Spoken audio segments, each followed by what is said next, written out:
Do it. Make your dreams come true. Yes, you can. Yes, you can.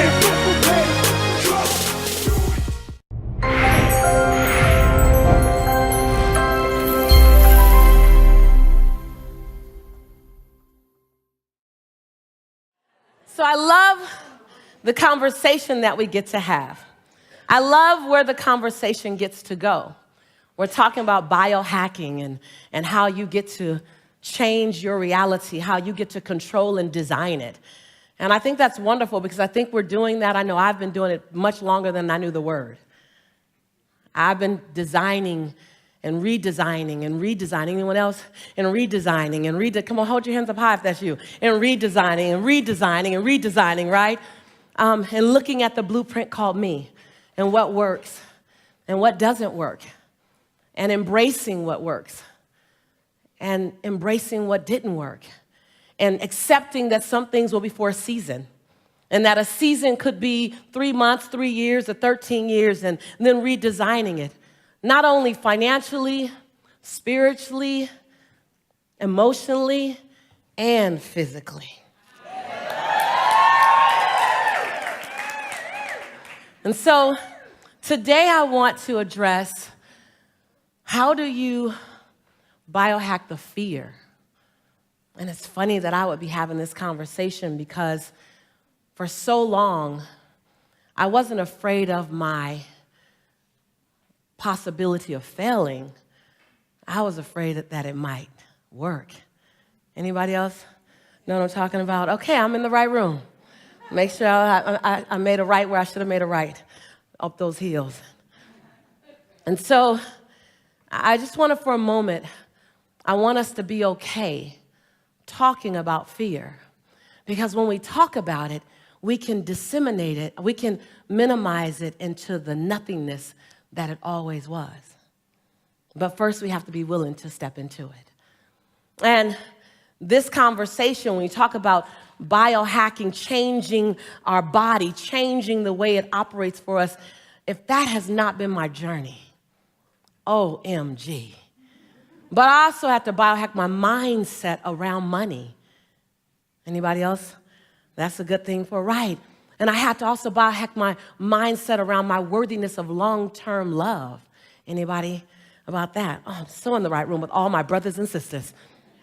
And so many things. Biohack my conversation, my belief around me as a Black woman being able to touch the world and touch people of other cultures from 38 different countries, that I'm worthy of that.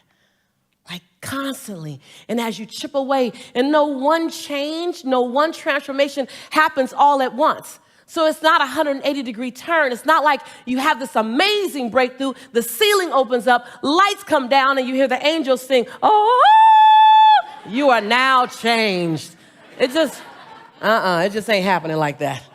It's gonna be in small needlepoint moves. And my prayer for you is that in this time that we have together, that I help to create a small needlepoint move for you.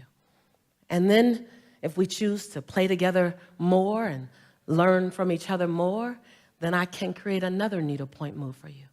But I know that today, my life is barely recognizable. Say barely recognizable. Barely recognizable. I like the way you put that B, barely recognizable. It's barely recognizable, one needlepoint move at a time. And so when I look at the conversation that shows up around fear, it's so powerful. Fear is the one thing that will keep you paralyzed. If you notice, whenever someone is frightening you, like you walk in a room and someone scares you, you go, and until you know you're okay, you don't breathe again. And then you go, oh, you scared the daylights out of me, right? Nothing starts moving until the fear has moved away, unless we have and we shift our relationship to fear. So I want to pose and I want to create the possibility of actually shifting our relationship to fear. Can we entertain that idea? Yes or yes? Yes. Okay, hold on. Let me tell you guys a little something about me. So I'm a dialogue kind of girl. I'm not here to entertain y'all, though I will be entertaining. I'm here for your breakthrough. I'm not here just to do you. I'm not here to just talk to you. I'm here for a conversation. So some of you know me.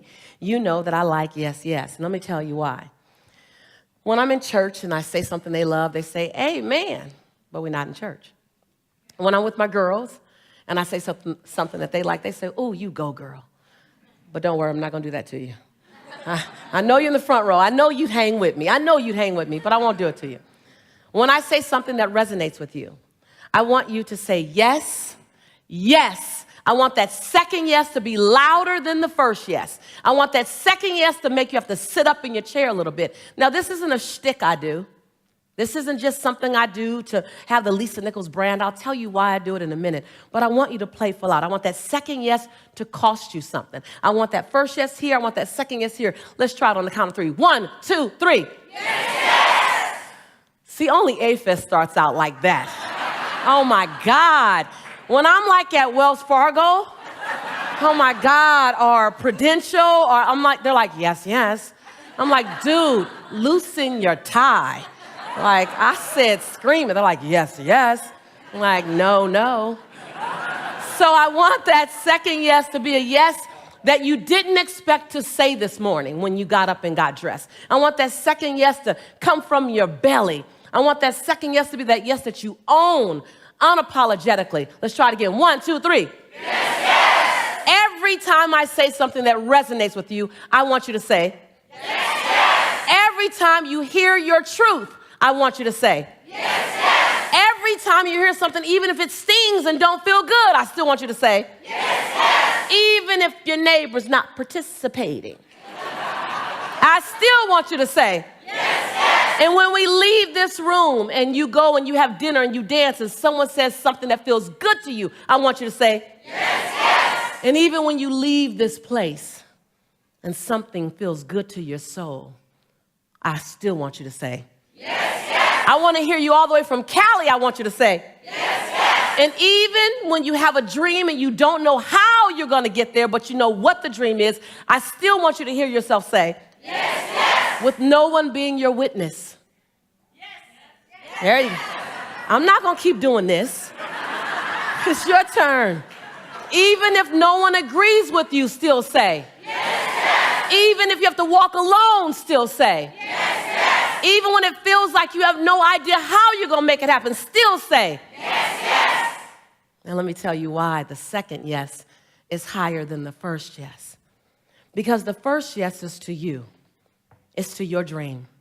The first yes is that idea that you can contain in your head. The second yes is to the calling on your life.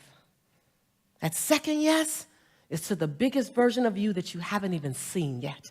That second yes is going to cost you something.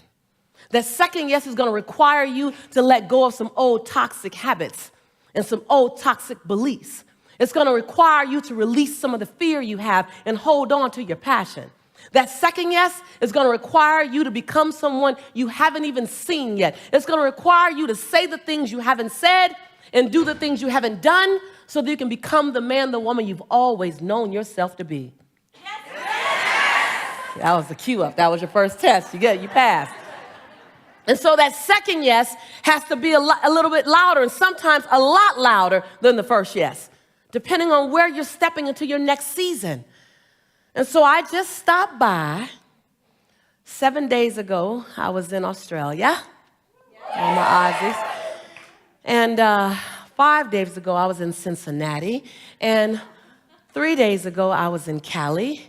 And then I got on a plane, came here, and jumped right on stage as soon as I landed. And when I leave here on Monday, I'm home for a couple of days, and then I go to New York. I literally just stopped by. But I stopped by to ignite your fire. I stopped by to have you confront fear. I stopped by to have you look at what it's cost you and to make a bold declaration the next time it rises up, you rise up a little bit higher than it. Yes, yes. I stopped by for you to no longer make fear your enemy, but make fear your fuel. Yeah, just yell it. You don't have to wait for my permission. You can yell yes, yes over me. I don't mind. I stopped by to redefine fear, to redefine it.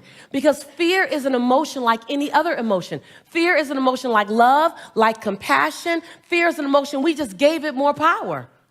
We just gave it more power. Compassion, oh, that's nice. Fear, ooh. We gave it a meaning. And some of you know you've heard this before, that fear is false evidence appearing real. Fear is just a story, get this. Fear is a story that you've told yourself about something that might happen in the future. That you have zero evidence that it will happen, but it's causing a visceral effect in your body. Now it's time to literally biohack the impact that fear has had on you. That fear no longer becomes your fortress, fear becomes your fuel. Fear is that thing that pushes you forward. Fear is the thing that reminds you, oh, I need to go get more information. Oh, fear will keep you up at night studying. Fear will take you to a coach or a mentor. Fear will cause you to eat a slice of humble pie. Fear is not your enemy. Fear is your friend. Fear reminds you that you have not arrived to the top of the mountain, that you're still climbing with the rest of us. Fear is your friend. What have you allowed it to do in your life? Some of you have allowed fear to have you stand on the edge of your greatness and look like you're about to jump into a game of double dutch. Okay, hold on. Keep turning, hold on. I'm about to jump in right now, hold on. I gotta wait till the kids graduate from high school. Come on, y'all, you gotta say yes when I say it. Hold on, I'm about to jump in. I'm about to jump into my greatness. I just gotta wait till I earn more money. Hold on. Come on, you guys. Hold on, I'm about to jump into my greatness. I have to lose a little weight. Hold on. That was just me? No, come on. I'm about to jump into my greatness. Hold on, I gotta wait till the right time. Like, and all of a sudden you see life is turning, going, hurry up, jump in. We want you to play with us. And you're going, hold on, I'm about to get it all together. And fear is that thing that has you constantly rocking back and forth. Yes? Yes. Well, I just came by to inspire you to jump. I came by. Fear is the willingness to hold concern, question, and doubt in one hand. But courage is the willingness to hold passion in the other. You're waiting to be without fear to jump in. And do you know it's the very fear that will make you so deliciously beautiful at what you're doing? Because you're going to study. You're going to stay up. I've walked the majority of my life with some form of fear inside of me. I've done the majority of the things I've done with some form of fear inside of me.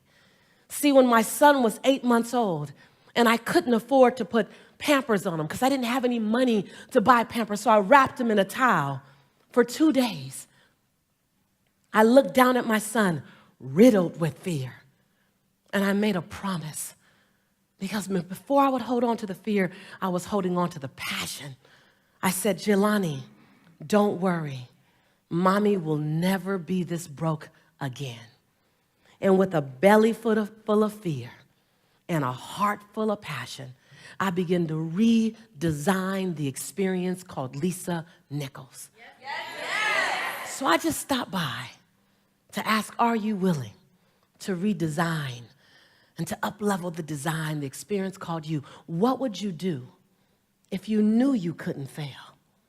How big would you play if you knew that you can survive any heartbreak, any breakdown, any betrayal? What would you do if the things that you were afraid of you knew were absolutely nothing? They were all opportunities for you to get stronger in your faith, stronger in your resiliency. What would you do? Who would you love? How big would you play? Where would you leap? And the bigger question is, how would the world benefit differently? How would the world benefit differently because who you've decided to be? How would the world be a better place to live because fear didn't have you standing on the edge? What would you do if you were told that you get to do it afraid? That you don't have to wait for the fear to leave? That when you get in action, the fear has to dissipate into the nothingness that it always was, what would you do? How would life be different? How would the world be a better place to live? Oh, I didn't come to keep you comfortable. I came for your breakthrough. I came to challenge you to play in the biggest field you've ever played in. I came for you to challenge the fear that might be inside of you and to redesign and reprogram it. You look at it long enough, you be with it intimately enough, and it has to dissipate. You are the designer of your destiny. You are the author of your autobiography. You write the story of your life. No one can write your financial story. No one can write your spiritual story. No one can write your emotional story but you. The pen has always been in your hand. The pen has always been in your hand. I say write a story that's going to be damn good to read. Yes, yes. Yes, yes. Yes, yes. Yes, yes. Yes, yes. And when you do that, you will have to reprogram the fibers of your being. You will have to become someone you've never been before. You want to go somewhere you've never gone? You got to do something you've never done. You got to say something you've never said. You got to go to a place in you that you've never even been. You get to redesign. You are your Michelangelo. You are your greatest sculpture. And you get to recarve and you get to up-level as much as you need. You're not sentenced to this life this way. You chose it. Newsflash. Y'all didn't say yes, yes too fast. So now I'm like, damn, for real? Yes, yes. And what I love about that is that you get to choose as much as you want. You get to design it any way you choose. You're not sentenced to your future. You have an opportunity to your future. What do you want and how do you want it? And if it doesn't make you a little afraid, then you ain't playing big enough. It's supposed, your knees are supposed to knock a little bit. Your teeth are supposed to chatter a little bit. There's supposed to be at least 2 butterflies in your stomach. At least. Because if not, you're playing inside your comfort zone. And we mistake the fact that we're supposed to be comfortable 24/7. Well, let me tell you something. Comfortable is equivalent to complacent. I'll choose inconvenience every day, any day, to make a difference on the planet. I don't mind being mildly to moderately to significantly inconvenienced to leave my fingerprint on this planet. Yes, yes? Yes, yes? So I just came to talk to the game changers and to the change agents who are willing to confront any part of you that's not speaking to your madly, wildly amazing future. Confront it. I came to talk to the change agents that are interested in evicting. Say evicting. Evicting. And evicting is like a hard word. Like it just comes out, evict. That's like get out now. That's not like leave or escort away. Like you even say evict hard, like evict. I came to talk to the game changers that are interested in evicting, say evicting, any fear that doesn't speak to your wild future. I came for that. I came for you to confront it, for you to get a little angry at it, for you to get a little pissed off at it. Say, wait a minute. I've been letting you drive me all this time, and you are a story that I made up about the future that doesn't even really exist. When you say I'm afraid of failure, you just made up a story about the future that doesn't even really exist. Are you guys getting that? Yes. You guys got to understand. When you said I might get hurt in the next relationship, you made up a story about the future that doesn't even exist yet. Does that make sense? And you're powerful. And any story you make up is true to you, but it's only true to you. And then you live out that story because you want to be right. Yes, yes? You don't want to be wrong. You want to be right. So you make up a story, you project it in the future, and then you live it out until it's true. Like, see, I told you guys. I told you guys. You'll like work really hard to make that story right. I just want you to know that. So I just stopped by to invite you to design a new story. I stopped by to remind you that the pen has always been in your hand, that no one else can write your story but you. And I don't know about you, but I want to write a story that when I get ready to sit down in my final years and there's nothing else I could do, that I go back and I just want to read my story. And I go, wow, I remember when I was afraid. And then I know on the next page, I jumped anyway. Yeah. And then I read the next chapter and I go, whoa, that really scared the heck out of me. And I know what's going to happen on the next page. I did it anyway. God, I want to write a story full of leaping and running and jumping and serving and playing full out and falling and skinning my knees and scraping my face and hurting my heart. Because if that's the only way I can hurt and fall and scrape is to play full out, then I'll take the hurt. Because what I'm really afraid of and what you're really afraid of is getting to the end of your day, to the end of your life, and having something left to give. Saying, damn, I played safe versus full out. I'd rather have a skin knee. I'd rather have a skin chin. I'd rather be tired. I'd rather have a bunch of failures because I took the leap than a bunch of potential because I sat down.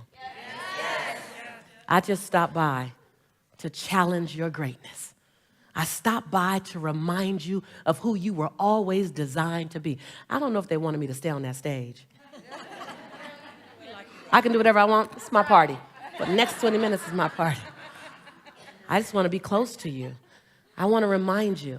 See, I'm that same woman. I'm that same woman that my highest grade in school was a C+. And I think some of my teachers gave me a C because I was nice. I was a sweet girl. And whenever I brought home a C, my father didn't say, oh, Lisa, you could have done better. See, because I'm not a fast learner, I'm a thorough learner. So I need, anybody else? Yes? Okay, I need to hear it several times. I need to look at every angle of it, right? I need you to repeat it to me. I need to repeat it to you. I need to touch it.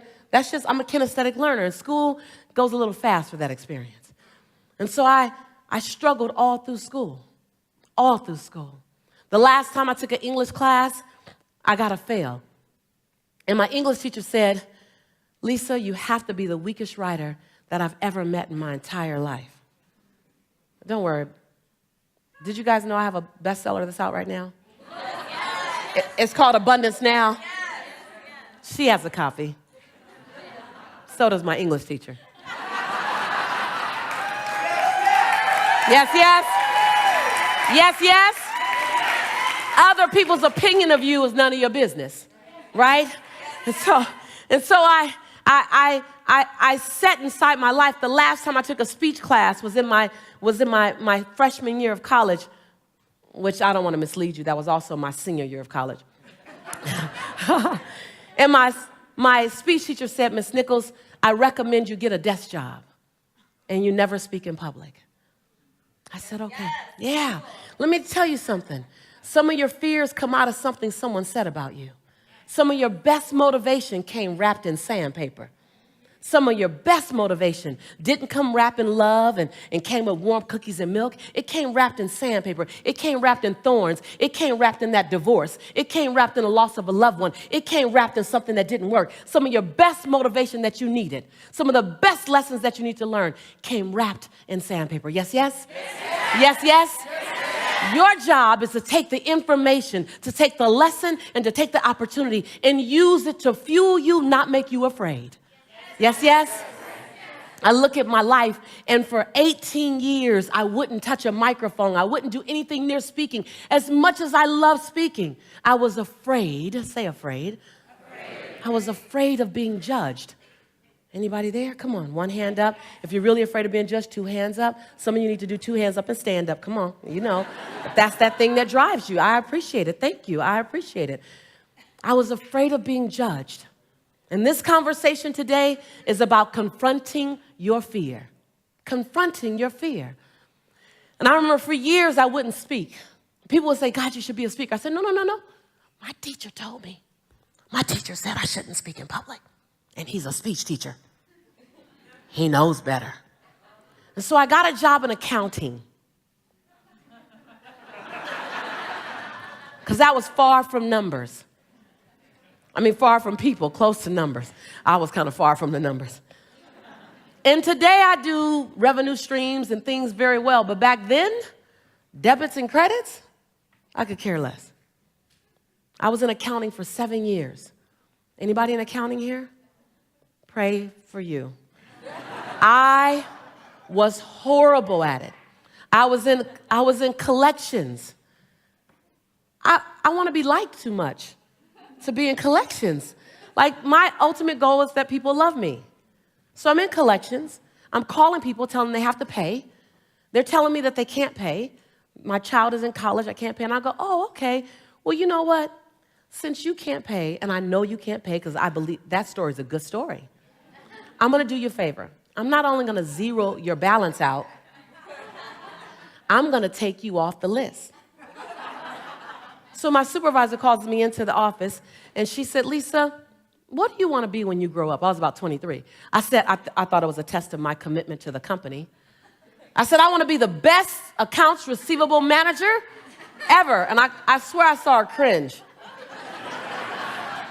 And she said, I don't know. She says, I give you a list of 120 people to call, and when I get it back, there's like 89.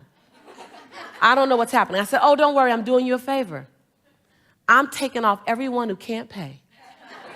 She says, people are asking for you when they call. I said, I aim to please. Yes, yes? She said, this is a collection company. They shouldn't be asking for you. She said, I have to release you to find your dream. I said, release me to find my dream. Do I clock in tomorrow and look for it here? She said, no. And so I got fired. 22 years later, I walk out on stage in front of 3,300 women. And this woman, when my sizzle reel was playing with me on Oprah, Larry King, this woman's in the front row, and she's crying. And all while I'm speaking, she's crying. And I go, you know, I can bring up a few tears, but I'm like, haven't even gotten started yet. She's crying. I don't know.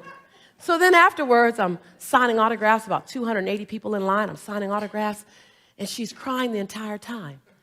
And after about 70 autographs, I go over to her and I said, excuse me, ma'am, you've been crying for like 2.5 hours. Why are you crying? She said, because 22 years ago, I released you to find your dream, and you found it. That was the same woman who fired me. Yes, yes? So that very thing. So look fear in the face, and then stand on the edge. Hold fear. Don't wait for the fear to leave you. Hold fear in one hand and passion in the other, and leap. Leap. Because only one of three things are going to happen. 1, you're going to fly. 2, you're going to fall and hit something soft. Or 3, you'll fall and hit something hard and need a Band-Aid. Either way, you've been built to last. Either way, you'll get up and do it again. Either way, you'll play full out. Yes, yes? Either way, you'll show up. Yes, yes? Either way, we'll get the best version of you. Yes, yes? Either way, it's your time right now. You assume you have forever. I'm saying you need now. Yes, yes? I'm saying be radical enough. Be outrageous enough. Be unapologetic enough to hold fear in one hand and passion in the other and leap anyway. I'm asking you, are you willing, for the sake, not just for you, but for the person who's sitting in that dark corner? And when you let your light shine and you pass by them, your light for a moment lightens up their corner, just enough for them to see themselves. Just enough for them to recognize I'm still in the game. And so I want to share this with you. When I was called to be on the Oprah show, I remember the night before. I was afraid because Oprah's team had come to interview me. And in the interview, I shared something that I didn't expect to share. I shared one of my darkest times in my life. And I was being featured on Oprah as the teacher of the secret. And so it was an expert. And I wasn't comfortable with what I shared and being called an expert. I just want to stay inside those moments that cause you to slow down. Do you know what I mean? And the night before I was packing to be on the Oprah show, I was so riddled with fear. I'm crying. It should be the happiest time, but I'm crying because I'm afraid of being judged. Say judged. And that will hold so many of us back. The fear of being judged. That will hold so many of us. That will cause you not to leap. When you become more concerned with other people's perception of you than you are of your own truth. Yes. I got caught up in the 56 million people that would watch me on Oprah. I got caught up in their perception of me, what they would think of me if they knew that the expert from The Secret was going through that or had gone through that. And so I called one of the few people that I can call at 4:30 in the morning because I stayed up all night. And I called my friend and I said, I'm so nervous, I'm so afraid. And he says, oh, let me pray for you. And he said a prayer that shifted everything for me. And I just want to pass it on to you. He said, God, thank you for helping your imperfect child to serve your imperfect children. And in that moment, everything shifted. In that moment, I realized that in my imperfection, I'm perfect for you.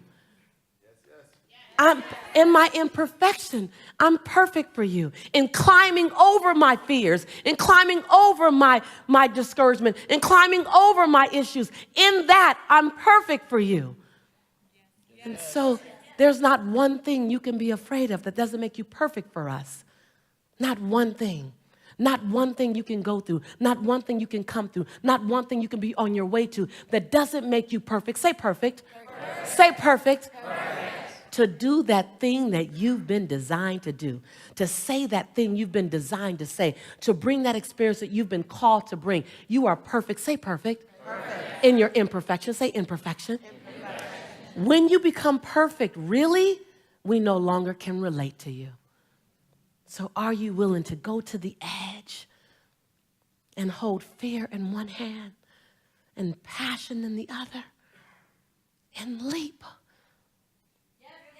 Are you willing? I just stopped by to disrupt any form of mediocrity. I stopped by to make it uncomfortable for you to live in complacency. I stopped by to remind you of your greatness. Please stand up. Put everything down, empty your hands. If you haven't noticed yet, I'm here to talk to your soul and your heart. I don't even know if you know how to take notes for this conversation. You're like, what do I write down? Well, you just feel this one. You can write on the next one. You just feel this one. This is a soul cellular level conversation. So I want you to stand up straight. I want you to own the conversation. I want you to repeat after me, but I want you to understand that these are not my words. These are your words. I was just asked to bring them to you so you can say them to yourself. I stand here. In my greatness. I own my light. I own my brilliance. I am bold. I am courageous. I'm perfect in my imperfection. This is my time. This is my time. I'm bright enough. I'm old enough. I'm young enough. I've experienced enough. I'm wise enough. I understand that I am enough. Breathe. Own it. Own it. Now repeat after me. I accept my fear. But my fear will be in the car with me. But it will not be in the driver's seat. Breathe it in. Breathe it in. Breathe it in. Breathe it in. Breathe it in. Just breathe it in and let it settle. This is not an experience that I'm entertaining you with. Own it at a cellular level. At a cellular level. Repeat after me. I am ready for my next best season. Because I know that I am the author of my autobiography. I am the designer of my own destiny. I am writing my life story. And I'm writing a life story that I'm going to love reading. And others will be inspired by. On one page, they'll read my fear. And on the next page, they'll know I did it anyway. I commit to hold fear in one hand. Put up your hand, hold it. Hold it. I commit to hold fear in one hand and passion in the other and leap and leap and leap every time. Every time. I ask that each of you hold me accountable to my contribution on this planet. Turn to someone and say, don't let me off the hook. Don't let me off the hook.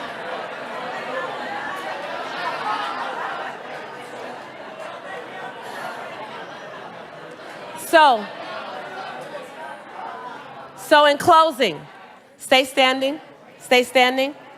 In closing, time is up that fast. In closing, my grandmother still says, she's 87. She celebrated her 87th birthday about 8 days ago. She came to A-Fest when it was in Maui.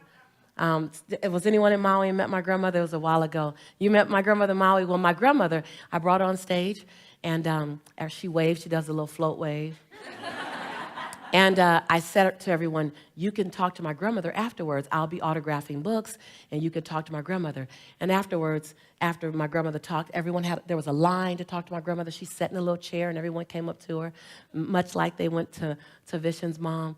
And afterwards, my grandmother and I were in the suite, and she said, baby, you're very popular. Listen, she said, but I think Grandma was a little more popular than you this time.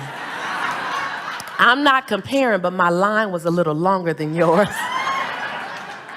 My grandmother says that when you get her age, and I bought her this amazing rocking chair that she loves, she said, when you get my age, baby, you're supposed to sit in your favorite rocking chair and share the story of your life with your children and your grandchildren and the neighbors' children and anyone who wants to listen. She said, but when you're your age, you're supposed to make sure that the story's gonna be damn good to share. I love you guys. Yes, yes?